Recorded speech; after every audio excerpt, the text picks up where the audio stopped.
పాండవుల్లో అత్యంత బలవంతుడు. అతనే భీముడు. భీముడి బలం మాత్రమే కాదు, అతని ఆహారం కూడా అద్భుతం. భూమిపై అత్యంత బలమైన యోధుడిగా పేరు సంపాదించాడు. కురుక్షేత్ర యుద్ధంలో పాండవుల శక్తిగా నిలిచాడు.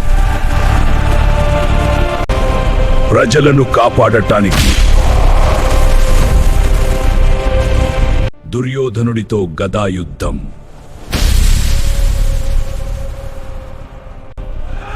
అంతిమంగా భీముడి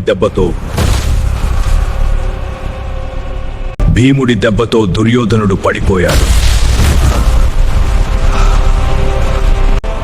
అలా భీముడు ధర్మానికి విజయాన్ని అందించాడు.